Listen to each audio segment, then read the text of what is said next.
right, it's time for another episode of Go Horns and Fight Songs. I'm your host, as always, Wes on Twitter at Painted Bronco. My co-host, once again, as every week, is Michael, or at the Twitters at Maro04. How was the weekend, Michael? It's pretty good.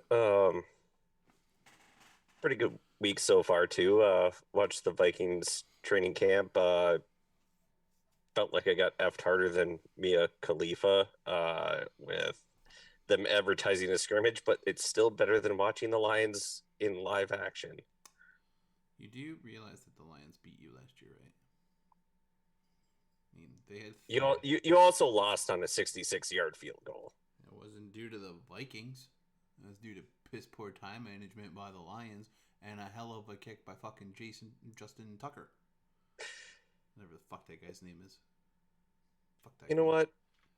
what? He deserves it.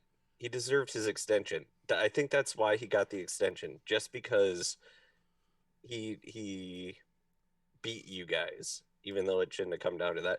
I did when I was at practice, I was talking to the guys that were sitting next to me just because went by myself. It was my birthday present to myself, and the Vikings, we have a knack of losing, like having a chance to win and giving us hope, and then losing the game. Where the Lions, well, you guys just really know how to lose the game and not give each other, like your fans, hope. Um, We throw an interception, you guys just lose on the field goal. or a Hail Mary pass from 75 yards away from the end zone if you're Aaron fucking Rodgers. We find Uh, spectacular ways to lose games. 66-yard field goals, well, Hail that Hail Marys, Mary, the Hail Mary was a BS call. multiple Hail Marys. He's done it more than once. Hate that guy. Well, at least the one that was not a face mask. That was a finger. That's a little tickle. Either way.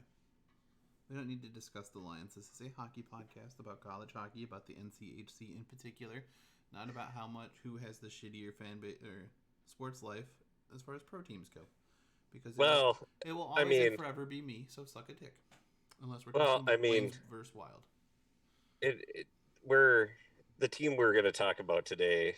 They uh they might fight us on that. You know, you just got the show off to a bad start. Just put me in a poopy mood. I was gonna be all happy. I was even gonna wish your stupid head coach happy birthday because Scott Sandlin's birthday was yesterday. But now I don't want to. Well, you know what? It's Taco Tuesday. You're going to be in a poopy mood anyway. I already took care of that. Thank you. But let's just, I guess, jump into the schedule for UNO because Mike wants to put the whole show in a headlock here. There we go. All right. God, this car ride is going to be so much fun on Thanksgiving. 8 hours of fun, bro. What do you mean? 8 to 9, something like that. All right. Nebraska. Or no, yep, Nebraska. That's the word. Is one of the few teams that's going to start the season with a exhibition this season. They're going to play Minnesota State in Nebraska. Yeah, it is. It is going to be at Baxter Arena, um, and when you and I were talking about it, I figured let's get UNO out of the way, and then we can finish out with four heavy hitters with North Dakota, Saint four, three, Three. four, three heavy hitters. North Dakota, St. Cloud, and Western. Um, and I I don't mind this, especially once we get into their schedule. I don't mind an exhibition game against Mankato for Omaha. Uh, Mavericks versus Mavericks. Obviously, Mankato runner up last year. Omaha, a team that you have no idea what in the hell you're going to get week in and week out and game to game. So I think it's a good starting point for them to try and figure out what kind of team that they have. Yeah, no, for sure. I think Mankato will be without is it Drayden? Did they have Drayden McKay, goaltender? Uh, Is that his name? no, yeah, Mankato. Yeah, Yeah, yep. They won't they'll have be him without him. anymore. There was some potential controversy, and he chose to leave the program for the pro ranks potentially, which I think it wouldn't even have affected his start to the season or something. Like, it was weird. It was a weird situation that I'm not 100% caught up on, but so they'll be without him. Yeah. And then what other seniors and upperclassmen they aged out of the program per se? I know they will have. Speaking of him, Scott Sandlin's kid Ryan, he should be. I believe he's still back. Um, I think he's a senior this year, unless he left. He's either a junior or a senior, but he's one of their core defensemen that they're getting back. But yeah, it should be a good measuring stick to see how the year's going to go. Honestly, I think last year Omaha got off to such a great start because they played so many home games against kind of weaker opponents, and we'll kind of see that again this year with their non-conference schedule. But I don't know that they were as good as their record says they were last season. I don't remember what it was. I know it was an okay record. They just missed. They were here. Let me pull it up quick. They were sixth in the NCHC. I know that for sure because we played against them in the playoffs. But they just missed out on the tournament. I think it was just missed out. Yeah, they were 21-17-0, and then conference they were 11-13-0. Yeah. And they ended obviously on a 2-game losing streak, being swept in the playoffs. Swept out by you guys. Yeah, so I mean, like, it'll be interesting to see where they fall. There's a lot of transition this year, and it's the NCHC. Anything could really happen. You know, there's always a new group of leaders coming into every team, and every team has to build on what they did last year. And we know that Denver and North Dakota and UMD are really good at kind of retooling their programs year in and year out. Nebraska's kind of one of those teams that struggles a little bit more with it. They tend to be middle of the pack to top of the lower third of the conference, really. Right in that, like, 4, 5, 6 zone. Yeah, at the most they'll get a 3 seed if they're having a really, really good year. They did win it in, I think it was the first year of the conference, but they're usually about a 3 to a 6, and they can fluctuate so much that you never know what you're going to get when it comes to conference play with them. For sure. And they're going to start the regular season on October 7th. So they're actually starting a week later than most teams, too. So a lot of teams are starting that October 1st with just going straight into regular season play. I think a few teams have their exhibition game scheduled before October. But they'll play Niagara, who I believe they played last season. And Niagara they're one of those teams that they just try to make the NCHC rounds. It seems like they played North Dakota last year. I think in one of our breakdowns, they're playing another NCHC team to start the year. So they're scheduling tough, but they just don't have the firepower. They're not going to be a team that's going to be able to compete. Yeah. And it should be a close series, but Omaha should win it. Yeah, they do play in the AHA. Not as potentially as powerhouse of a conference as the NCHC is year in and year out. But they were able to earn a couple top 10 wins over Notre Dame, but as you mentioned, they were swept by North Dakota last season. So just the highs and lows that they were able to hit against teams, played very well against a top-rated team at the time. Were swept by a UND team that ended up being a really good team at the end of the year that I think kind of surprised a lot of people, but kind of shouldn't at the same time with the prestige and name and caliber of players that school constantly brings in. And in the AHA, that I believe American AIC, they're in that conference, and usually they only have one team in the tournament every year. But AIC, they've surprised. They beat St. Cloud when St. Cloud was the number one overall seed. I think that was 2019. So it's not like they're playing poor competition. It's just the collective group of competition that they're playing is not up to the level of the NCHC or a Hockey East. Yeah. Then they go to Sault Ste. Marie, Michigan, to play Lake Superior State. So here's a fun fact for you.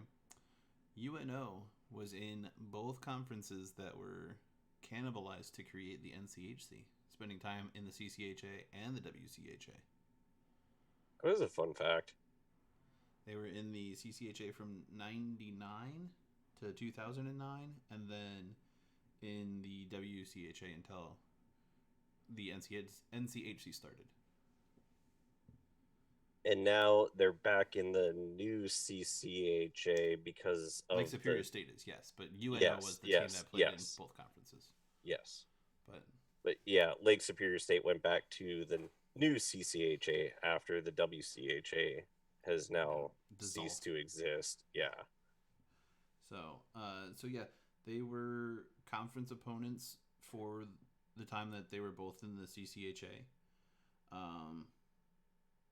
They split last season in Omaha, and Lake Superior State was able to earn a split with Minnesota State last year, who was the team that was at the top of the rankings for a large majority of last season, and walked away with the CCHA, the new CCHA championship this year. But Lake Superior State did win the WCHA tournament in 2021, so the last season of that. So they're a team that has been successful in recent years. Did play pretty well last year, and is familiar with the majority of the team that's coming back for Omaha. So it should be a pretty good matchup again. It should be, and Lake Superior, I would put them as a team very similar to Omaha, as far as ability and where they finished in the conference. With the WCHA, it was a little bit different because you have Mankato on one level, and then you have the rest of the conference, and the same thing goes with the new CCHA. But Lake Superior, they're a team that they can be number 2, they can be number 5 or 6, and they just match up really well with Omaha. So I think it's going to be, I can honestly see a split, a split for sure, but Lake Superior State sweeping Omaha, especially it being in Sault Ste. Marie. They get the home ice advantage. There's not, kind of like Grand Forks, there's not a whole lot going on up there. That should be one of the more competitive and fun non-conference series that we have in the NCHC, whether you're a fan of the teams or not. I mean, luckily they're going up there at the beginning of the season. October 15th. The snow shouldn't be too bad, because I would hate to make that trip later in the year when the snow is just piling up there. Any of those teams up there, Northern or Tech or Lake Superior State, that would just be a nightmare. Unless you're just going to go ride snowmobiles, then it's a dream. Right. The following week, they're back at home to play Alaska Fairbanks, another former CCHA team. I don't know that they played in the conference at the same time, but um, Alaska was in the previous incarnation of the CCHA. And I do know they were also in the WCHA. Actually, I shouldn't say I do know that. I just know UMD played them a bunch, both them and Anchorage. So I think Anchorage was in WCHA, but I don't think, now that I think of it, I don't think Fairbanks was actually in the WCHA. They just played them because it was easy. it is still listed as a Friday Sunday series with a Sunday matinee game at 2 o'clock. So that's an interesting fact for those paying attention to the schedule. If you're looking to buy tickets for either of these games, know that it will not be Friday Saturday as the usual for college hockey. It is Friday Sunday. And UNO has won the last 5 meetings between the two. And Fairbanks currently is an independent team after. So they also spent time in both the WCHA and the CCHA like UNO did. Okay.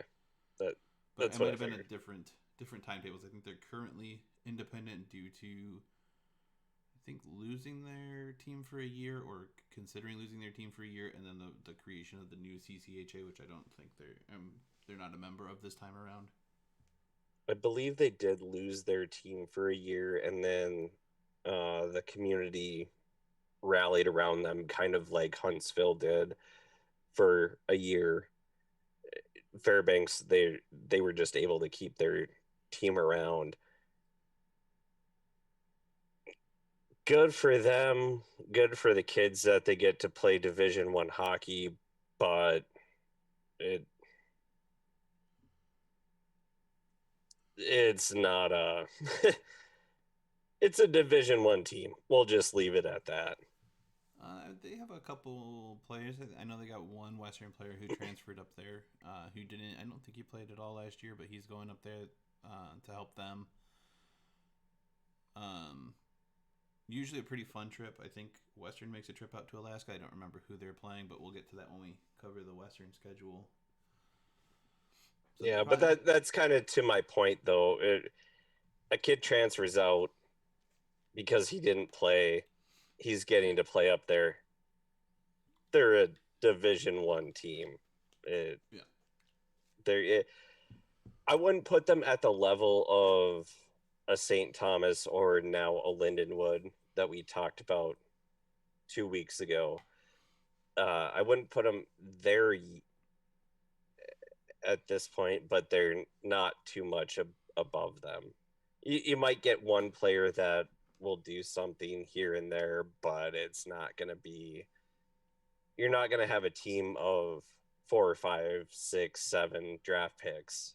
You might have one. I mean, there's not a lot of teams that have that many draft picks, but they do have some experience running a Division One program up there. They know what it takes, other than a lot of travel for them. Mm-hmm. So it's a series that I think Nebraska should be able to win both games of, but you never know. Maybe they get a little too comfortable thinking Alaska's going to be an easy series, and they end up dropping one or two. So, and Trevor even brought that up last week with their playoff series with Colorado College. Yep. So after that, they fly out to New York to Brooklyn to play Long Island University. Still a relatively new team. They made the jump a couple seasons ago, and I believe they played last year in Omaha, and Nebraska was able to sweep that series. So it's a return series from last year, but this time Omaha's the one making the return trip, and I don't really see a different result. I think Long Island's building something. They're another team that I believe got a Western player in the transfer portal. So there might be a couple guys who are familiar with Nebraska other than the guys who played them last year. So I'll give Long Island credit. I like that they're the Sharks, even though I don't know how many Sharks are up in Long Island. And I do really like their color scheme because it's so off-putting from everything else. But I don't even think they know where they play. I've tried to look it up. It's a team that seems a little bit dysfunctional and trying to establish themselves as a program. Um, I do think they're following the route of Arizona State, where they and now Lindenwood, where they have an established club program.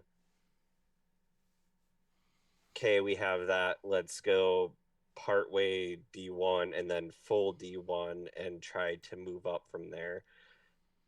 I just think they're a long way out, and I'm not. Are they ECAC? I think that's what they are.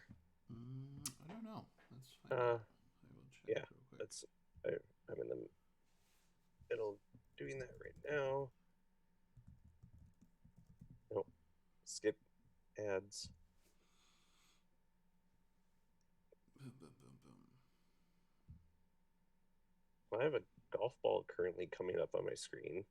So they have a golf team. Oh, nice. If anyone's interested in that. I have their roster for some reason. It went straight to their roster.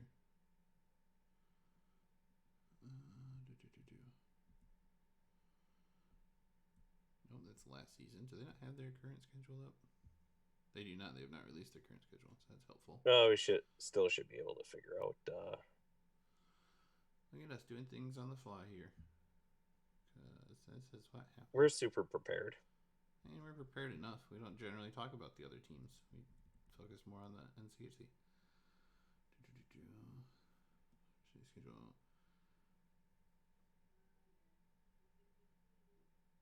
Atlantic for at least their first season. That's not helpful. Are they still in the Atlantic?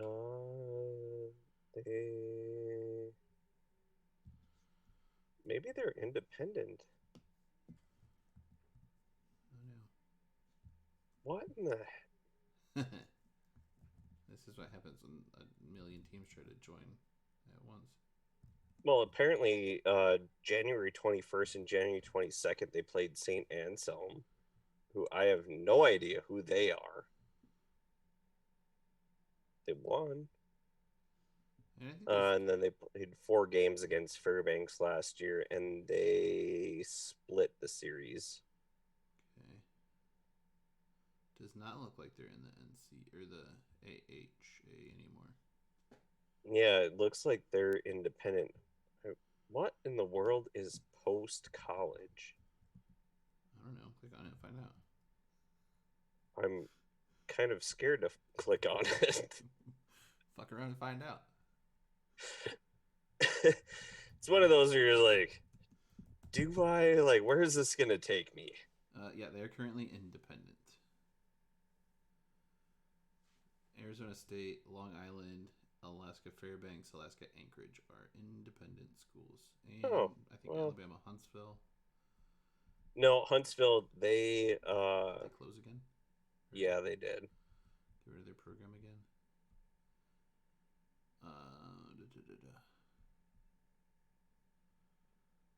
Okay, post. So all their other sports are D2. Okay. But okay, so they're an independent. They post college must be. Oh, I poked myself in the eye. That's cool. Oh, they're a private school. Oh, they might. Oh, that's what they would be then. All right. Who we got? Oh, so moving on. We've spent enough time with Long Island University. I think they open the NCHC play against North Dakota, who has become their unofficial official rivals with the way the seasons work in the NCHC. They actually split with North Dakota last year in both series. So it was a full season of splits with the old Fighting Hawks of North Dakota. Which actually helped Denver earn a share of the Penrose Cup. So they kept North Dakota from at least retaining that as all to themselves. Which I'm okay with. Side note, Northeast 10 the only Division II conference. Uh, but back to the North Dakota series, this is proof of what Omaha can be when they split with North Dakota for the season series. It's just a matter of what are they going to be. Yeah, and I think we It, might see these two teams split more often as the NCHC continues, just because it's a team that they're gonna have to play two series against every single year, being as everybody else is tied up with a long last running rivalry. Um, mm-hmm. so they're kind of by default rivals now. I think what helps them, the best part about this whole series is they get it at home to start. They get to open up conference play at Baxter Arena. They're not having to travel after having traveled to New York and then coming back and then immediately um, the next week having to go somewhere again. They get the home series, so they're a little bit more comfortable in that. Yeah, but their start to college to the conference play is might be the most aggressive start to conference play that we have seen and They are didn't gonna they see. they didn't give him a pillow. They They just said have fun. we're gonna there's a lot to be learned about Nebraska by the time December hits. We're gonna have a pretty good understanding of where they fit in the conference with the way that Mm-hmm. they're starting out their series, because they go from or they are at home against North Dakota. Then they hit the road up to your neck of the woods to play Duluth, which we know is not going to be an easy matchup by any means. The team that won the conference tournament last year made a pretty solid run in the NCAA tournament.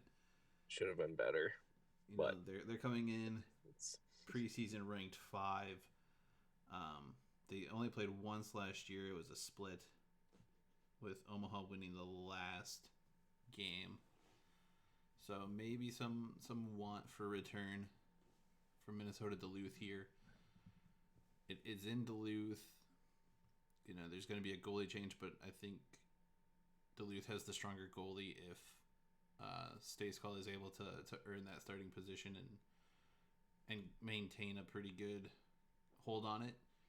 Because I'm not really sure who UNO is going to have starting goalie. They did lose Seville in the offseason. They lost, I think, their leading goal scorer in Taylor Ward. So they got some spots to fill, and it's just going to be a rough go at it, I think, to start the conference schedule for them.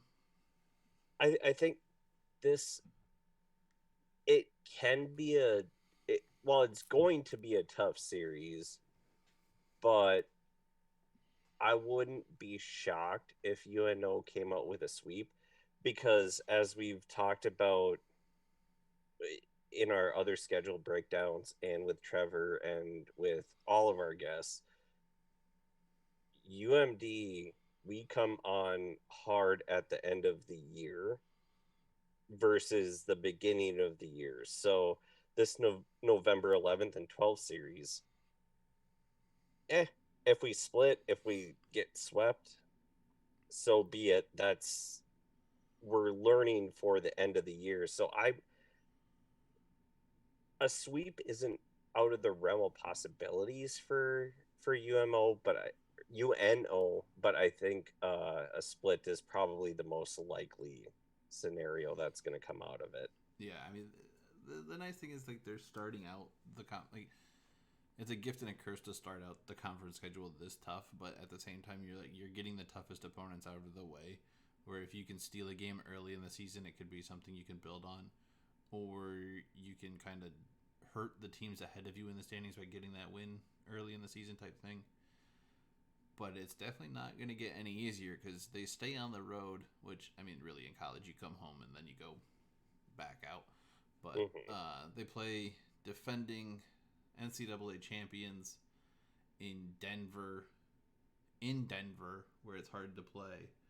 Um, Denver. Can you properly announce them? Oh, you mean the reigning, defending the reigning, defending national champions. Undisputed national champions. Yes, undisputed. I knew I was forgetting a word. Yeah, I was too. I couldn't figure out which one it was. Like, what the hell am I trying to say?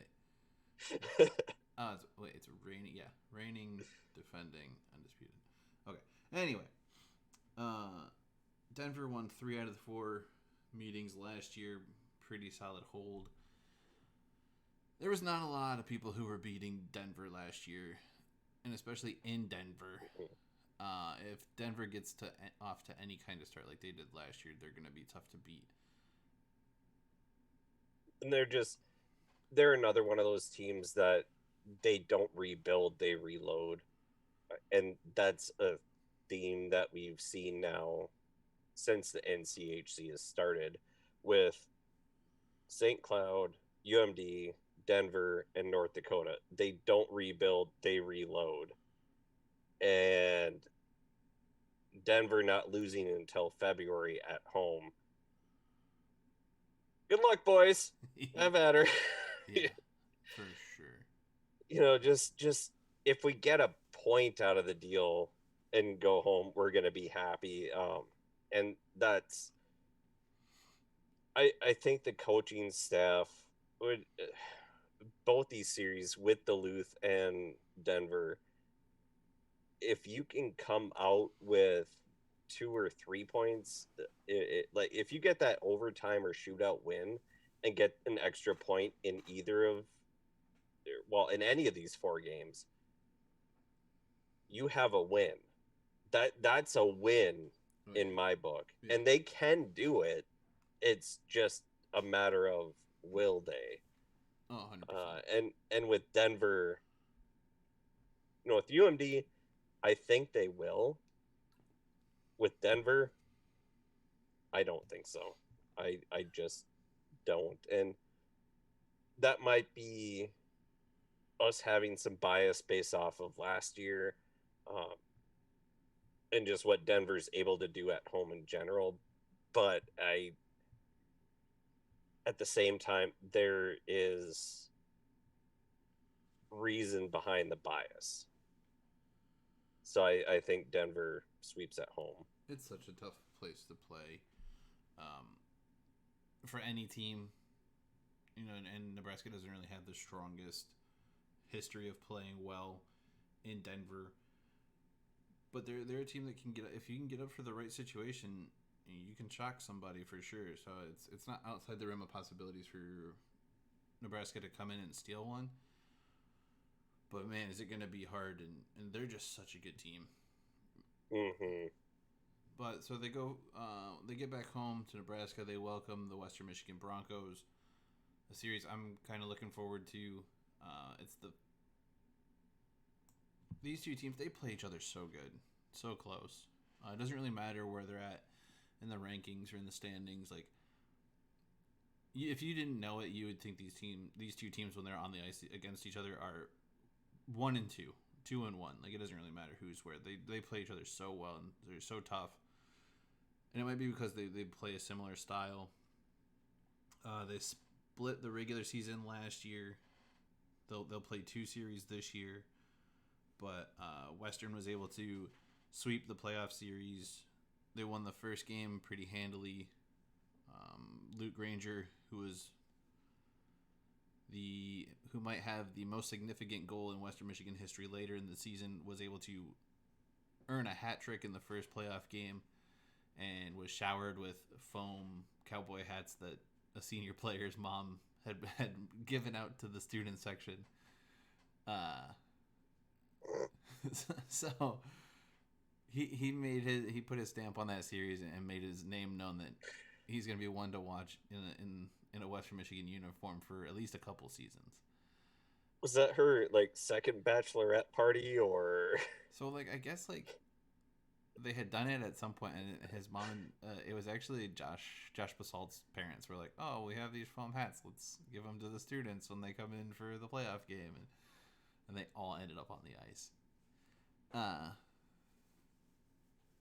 Just figured, we'll do something nice for our son's playoff series, and just all on the ice. Which, I guess you have to be happy about, right? Well, I think you put it best about this series though is with how UNO plays everyone, you would think they're 1 and 2 in the nation at the time. It playing Mankato, who was number 1 for a lot of the year, you would think they were 1 and 2 on the ice. Playing St. Thomas, not to rip on them, but brand new program, you would think they were 1 and 2 on the in the nation at the time. They play to their competition, so I again it's tough to go through Omaha's schedule and be like, it's going to be a sweep. They're going to sweep them or they're going to get swept because of how they play, because they play to the level of their competition. Yeah. And it's super frustrating to watch them, where obviously you and I, we're cheering for our own teams, but you want to see the best hockey possible. And it's fun to watch them play up to the level of Western and UMD and North Dakota and St. Cloud, and yeah, oh, go kick Denver's ass, and then drop immediately down to play a 10 overtime game with Colorado College. What the? We just got swept by them. Where the hell was that team? I know. We're going to see a little bit of that as we continue through the schedule here, just the ups and downs of what Nebraska brings in every year. So as we keep going here. But they do play Colorado College after Western before the holiday break there in the middle of the season.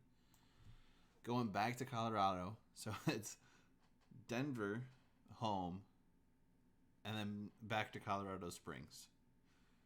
That AD needs to be fired. If we're gonna be out there, just let the kids do the take home homework. You're at Denver, come back. No, just Denver, CC. It's only an hour away. Then come back and play Western. I don't know what they're doing. Let's see. They split both regular season series last year. UNO leads the overall series between the two teams, and as much as it's not nice to say, this is kind of these two teams kind of battle it out for sometimes the 6th seed in the conference, and not much more than that. It seems like the last couple years, anyway. It really is.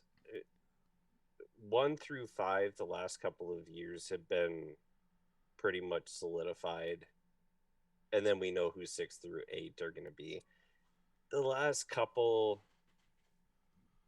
we've known who 8 was going to be too.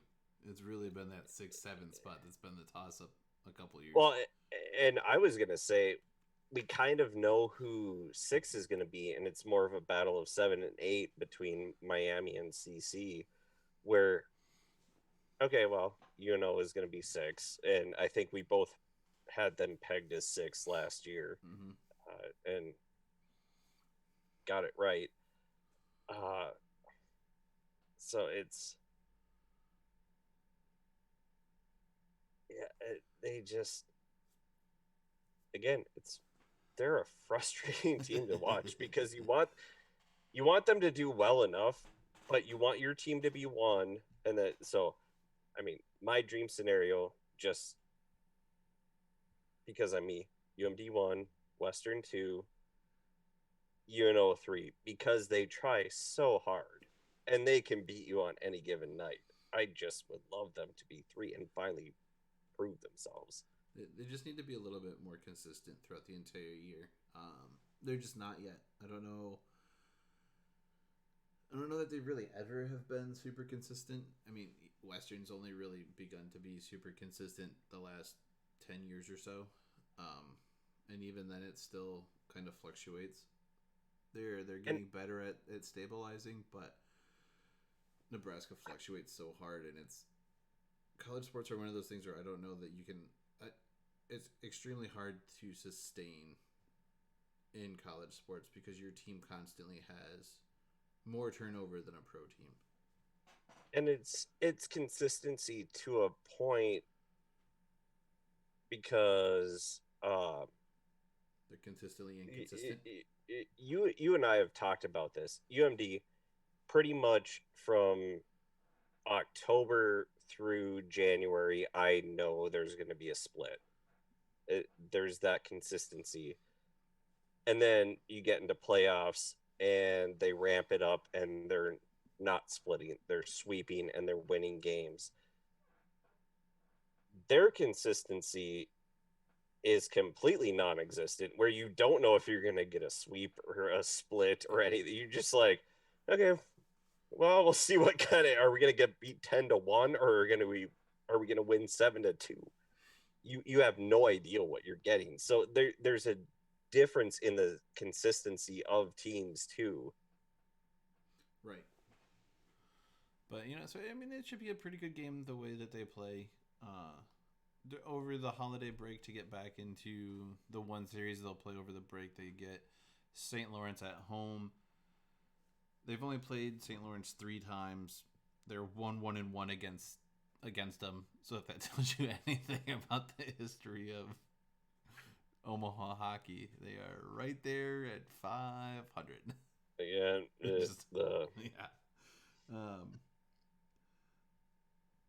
They'll be in New York this time, or no? They played in New no, York last year. They're at home. They're at home this time. Mm-hmm. I know how to read. Yeah, Omaha and New York, they're a few letters. Well, one letter away. Close in enough. The alphabet. It's fine. But they reopen the start of the second half in NCHC, back to NCHC play with yet another a big opponent playing Minnesota Duluth for the second time of the season. North what? Shut up.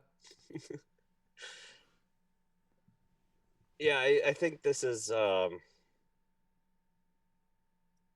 it's a decent way to get back into the season. I still think it's going to be tough. I'm trying to remember our breakdown of UMD's schedule and if we have, I think we have at least one opponent beforehand, but I can't quite remember.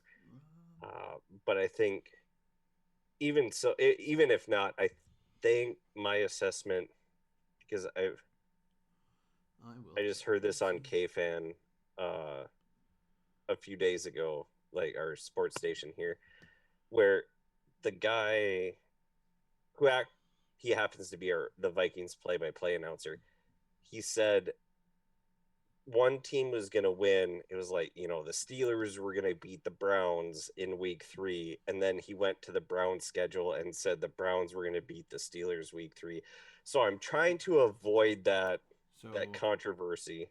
So the downside to this, possibly for Nebraska, is that they will have 2 weeks off after playing St. Lawrence. Whereas Minnesota Duluth will be coming off of a home and home against Bemidji the week before January 6th and 7th.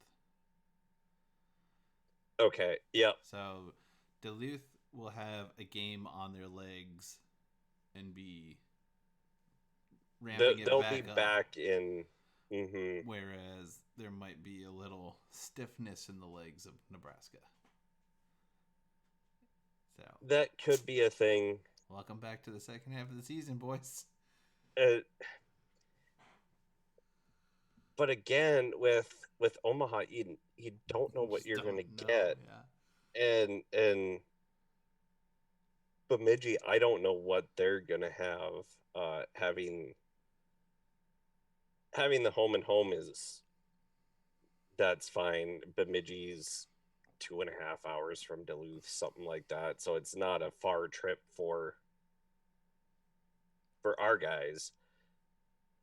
But then having to travel to Omaha. I can't wait for you to see the shenanigans that are the Western Michigan schedule when we get there. It's I'm just gonna cry. Like, I'll sit here and drink beer and you can just But I could see a split in this home series for Omaha and UMD just because Omaha's at home and they haven't had to have the travel in between. That might contradict what I said 5-6 weeks ago when we did UMD's schedule, but It's definitely way longer so ago be than it. that. But anyway, for those who want to know what Michael said, you can check out our previous videos in the playlist on YouTube and find out, and then you can let him know on his Twitter handle, which is @Maro04, to see if he made the same prediction or the opposite prediction. Just please let me know. If I you don't. want to. Or leave a comment on one of the videos and we'll find it, or come back in here and yell at him in here on the next episode. Either any of those things. Yeah, work. just bring it on. The nice part though, for when I was looking at the schedule, the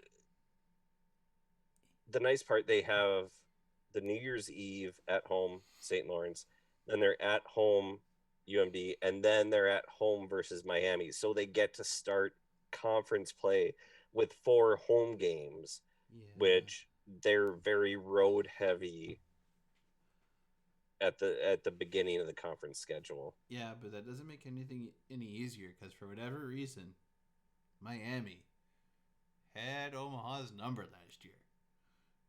Miami won 3 out of the 4 meetings last year. And 3 out of their 5 regular season wins. Yep.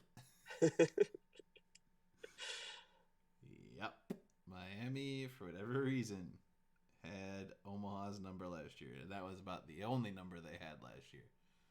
Well, in all fairness, Omaha did not have quite the offensive power as some of the NCHC teams, and they had maybe the best college goalie that I have seen in my life. My God, did their goalie stop shot? They beat us, and their goalie had like 87,000 saves, something like that. Many saves, I remember that.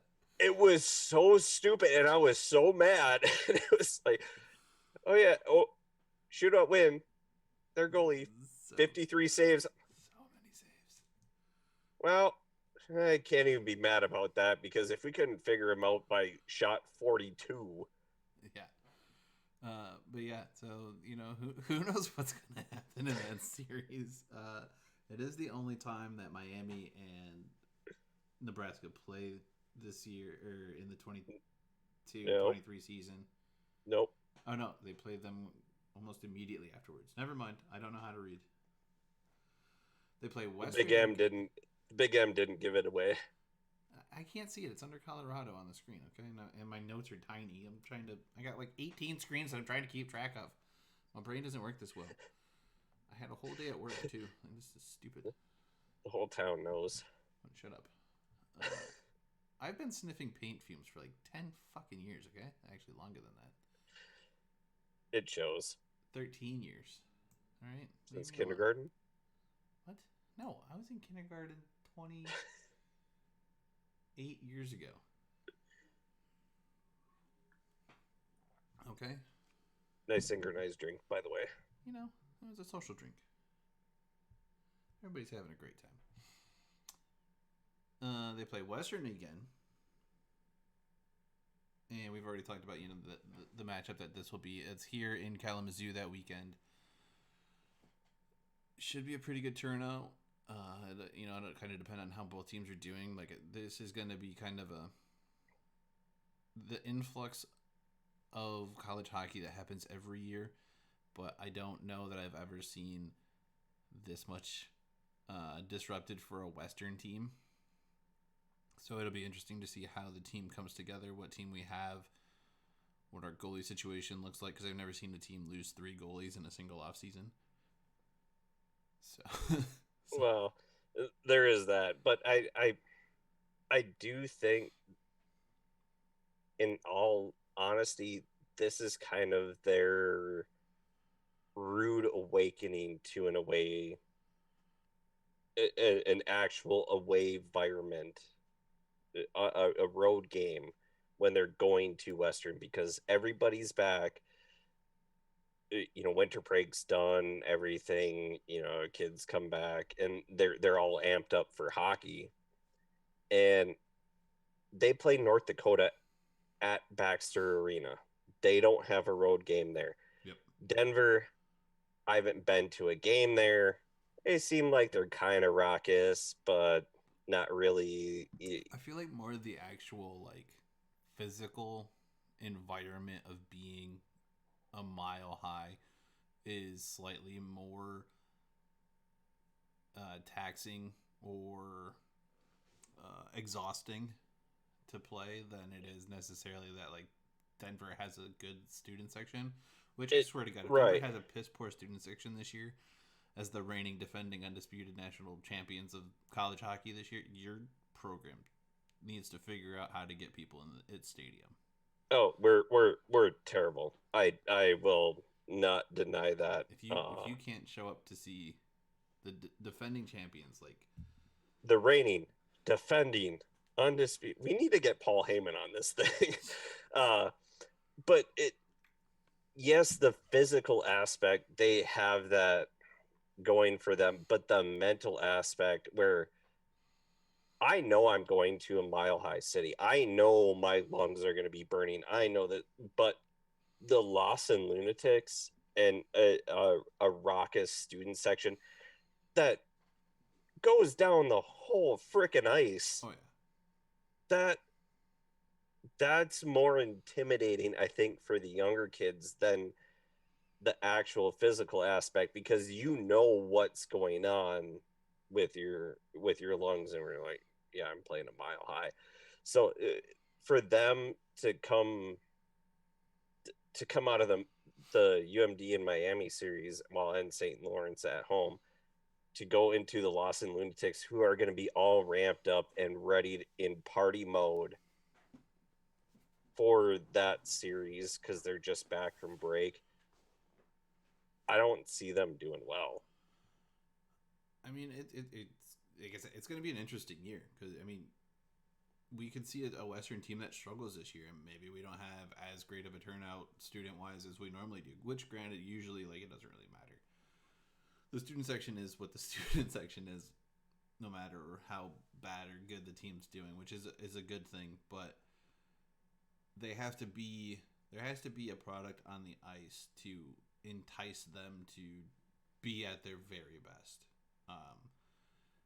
It's not an emotional game like it will be when U of M comes to town. It's not a perpetual rivalry game like it is against Miami for Western. It's a team that plays us very hard, so it's a very physical game. It's a very closely contested game, series, whatever you want to call them. But it really depends on how Western is at that point in the season, how much we can build on the success we had this last season with all of the turnover that we've seen. So I could see it being a split, which might be the most likely of outcomes. But I don't completely eliminate the possibility of a Western sweep. Actually, I really don't eliminate the possibility of a sweep either way. If Western's playing piss poor, Nebraska can come in and slap us around and walk out with 2 wins. But I think a sweep is the most, or a split is the most likely scenario there.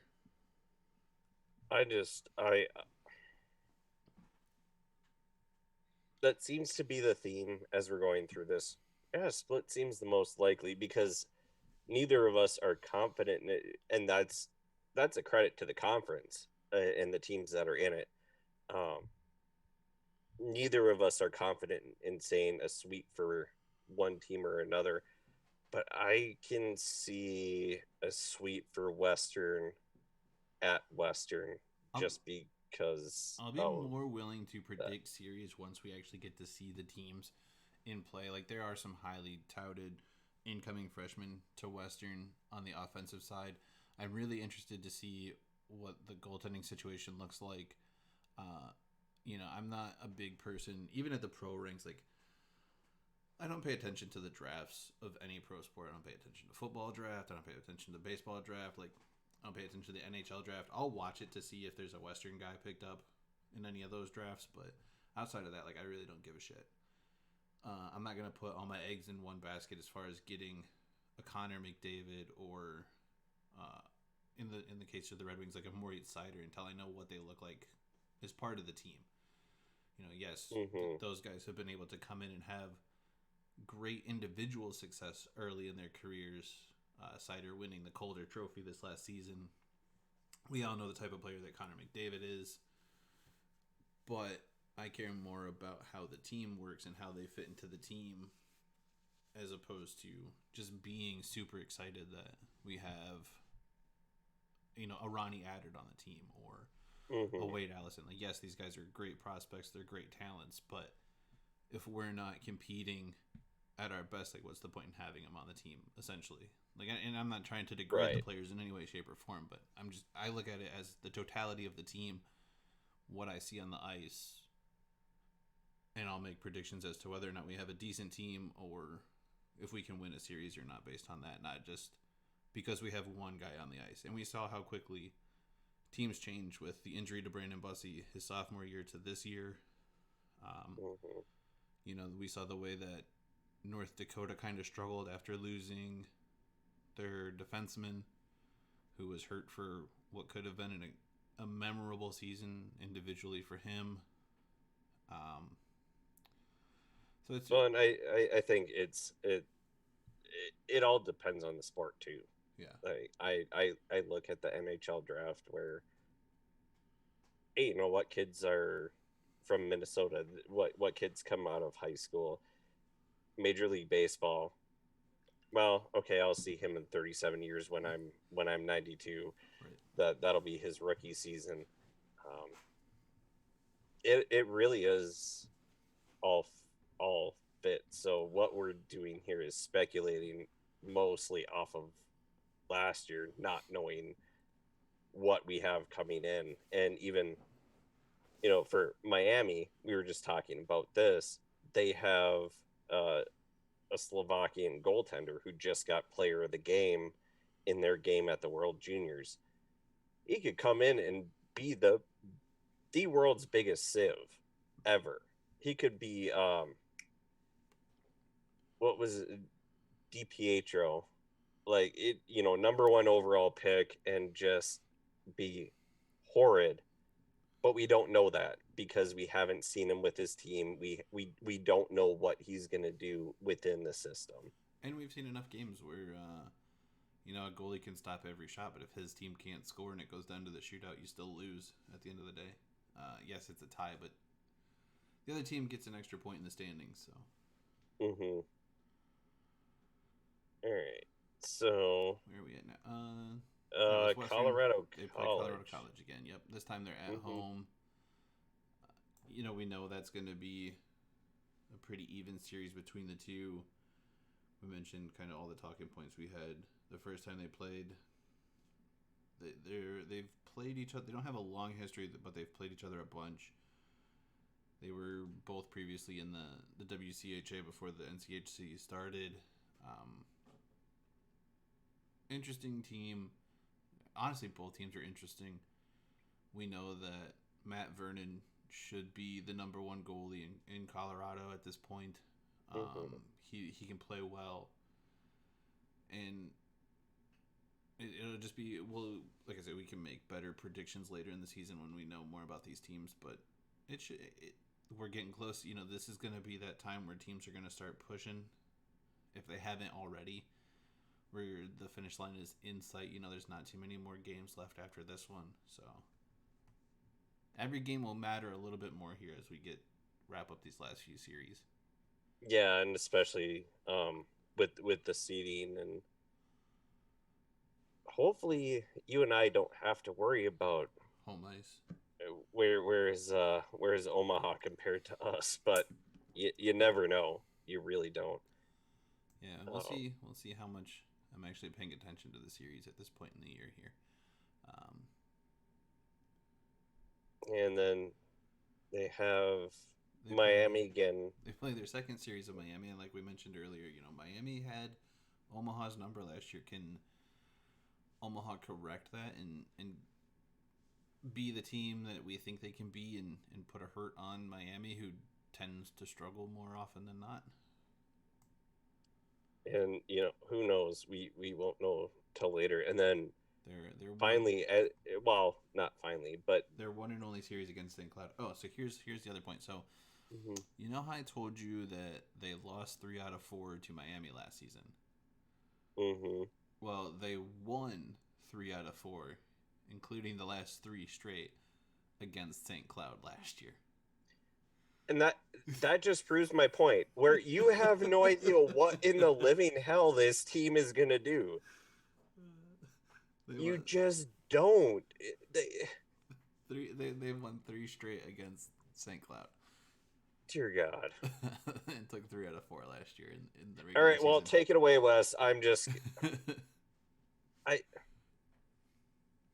So, you know? And they get St. Cloud at home. And yeah. St. Cloud's, they're another team this year. Yeah, they have some veteran leadership. Micah Miller's coming back for his 5th year. I watched him in high school and have watched him through college. Great player. They do have some veteran leadership, but I don't know how good they're going to be. So we'll see how that goes. I don't think Omaha has a bad chance because it's at home.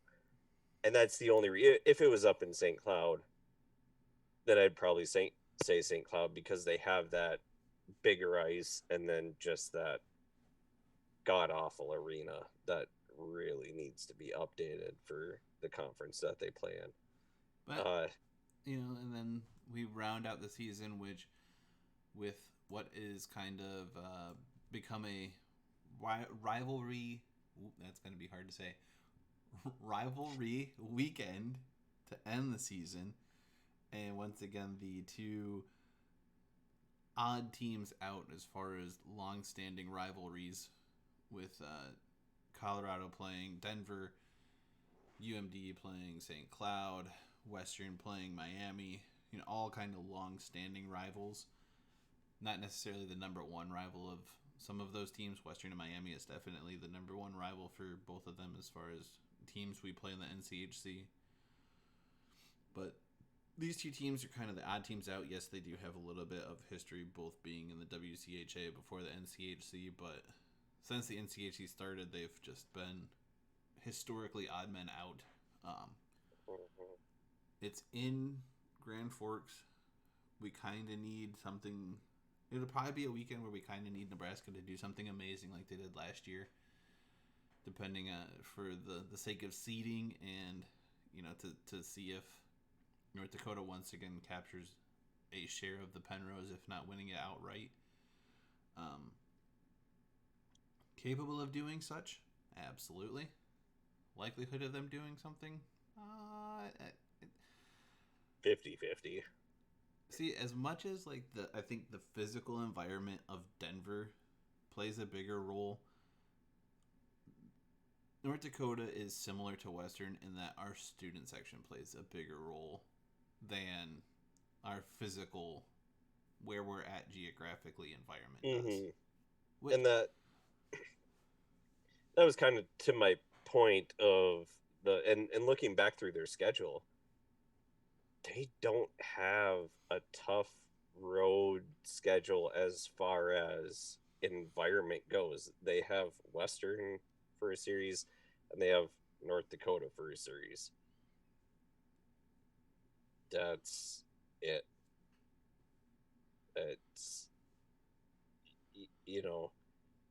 oh God, gotta go play in front of the student section at Long Island. They're all down in Manhattan getting hammered or something. I don't know what they're doing around there. They're at home for Fairbanks, Lake Superior State. Oh, Sault Ste. Marie, that gets wild on a Friday. And I mean, they don't have anything going. I think that might be on up there, but that might be a decent student section there. I know they have a pretty good contingent of fans who would make the trip down here to Kalamazoo from the Great Yonder north of the bridge. when we played Lake Superior in conference play. And they did make I did see them play Mankato a few years back when they were still in the WCHA, and they had a decent amount of following, but there were a few Minnesota boys that were playing on the team that they just had family and friends that showed up. I mean, there's really not a lot to do that far north, so I mean, it's kind of like a they don't take it to the extreme that North Dakota does, but that's kind of their sports teams are, the closest university there. So, I do think that series is going to be that last series though against North Dakota. It's going to be, as we've said at the end of each schedule breakdown, it's going to be a fun series for fans and then for standings wise, because you're going to have the teams that are coming down for the Penrose. You're going to have home ice advantage. You're going to have the teams that, oh shit, I don't want to play this team, so they're fighting for, like, they don't want to play St. Cloud, so they're trying to win that series and they're trying not to lose. And then it's eventually this one's going to become a rivalry that's actually hated. Maybe. You would think, we don't know. You would think that Omaha might start getting testy about having to watch North Dakota celebrate the Penrose so often. I mean, and seeing it brought out both on their ice and in North Dakota when they're there. You would think they'd get a little testy at every other team, though. Like, why can't you beat these guys? Why is it up to us? Yeah, I do think that everybody in the conference, because, maybe with the exception of Miami, I don't know how much they hate North Dakota, but Denver hates North Dakota. Colorado College hates North Dakota. St. Cloud, UMD, Omaha is now hating them. Western, you guys are hating them now being in here. But the main with St. Cloud, CC, Denver, and UMD, we've played with them in the WCHA for so long. Yeah. We despise the hell out of those fans, and when they win, we want to throw them on 35W and just walk away smiling. They're insufferable, and I know they love us saying that, but at least I can say we have 2 NCAA championships in between, or since they last had one, so pretty happy about that. Yeah, no, they're a good team. They have a great history. They're able to build a solid program that's consistently at the top of the conference and in the top of the country. They do seem to struggle against you guys more than by any other team that they play. But it's the old adage: you hate them because they're good. Yeah, for sure. And that's the thing. They are good. I will never deny that. They are a good program, a solid program, produce a lot of good players. I just hate their fan bases. Oh, their fan base is so silly. But I think every fan Chicago wannabes. I think every fan base is silly when you're not a member of that fan base. So, but I think that about does it. We'll figure something out for next week. We might even just I don't think we'll do another schedule next week. We might look at the World Juniors rosters, because I believe there was 9 NCHC players that were chosen for the U.S. team alone. I'm not sure. I know 2 for sure. I kind of half paid attention to I'm not that. entirely sure if that's for the one that they're currently playing, or if that. I don't think they've made next year's roster just yet. I don't think so. I know Dominic James and Wyatt Kaiser were chosen from UMD. But We could potentially look at that. Someone's got a train going by. I can hear a train. Anyway, we might look at that. We'll try and not do another. We'll try to wait 2 weeks to do another schedule, just because it feels like that's easier to do it that way and not boring everybody who happens to stumble upon these or into the chat on the Twitch with schedule breakdowns. But the next one we do will probably be North Dakota, I think. Sounds like a pretty good plan. We'll just go to finish it off. We'll go Nebraska today, North Dakota in 2 weeks, St. Cloud, and then finished up with Western. Alphabetical. Which will put us pretty you can close do our alphabet to the start of the regular season, actually, if we keep skipping weeks here. Yeah, we only have 2 months to kill. 53 days till the start of the regular season. And this is why you host, because you can do the math. I mean, it's just -7 from last week. But, so yeah, we'll be pretty close. I mean, we might be able to look at some of the we might be able to look at some of the rosters and kind of get into making a prediction for the first weeks. It will kind of be the plan from here on out, and we'll mix it up a little bit and do some stuff. But as far as actual coverage for this episode, I believe normal things I bumped my headset or my microphone cord. You know, it's the last 2 weeks have just been in this room. So if you're watching on Twitch and you feel like following the channel to know when we go live with new episodes, please hit the follow button. If you are watching this after the fact on the YouTube channel and you want to, you can subscribe, you can thumbs up, you can thumbs down, you can leave comments, you can ignore everything of which I'm saying. You are a human who's allowed to make those kinds of decisions, and okay. Most people don't even get this far in the videos, so I'm just saying it because it seems like the thing to do when you do YouTube videos or Twitch videos. So we're both on Twitter. The show is on Twitter. We have a Gmail account. It is at Goalhorns and Fight Songs. Nope, it is goalhornsandfightsongs@gmail.com. It is at GOALHRNFIGHTSNG on Twitter, which I should put in the little scrolly thing, which I think I do have at the beginning of the show. And on the other screen. Oh no, my name was gone. What do they say?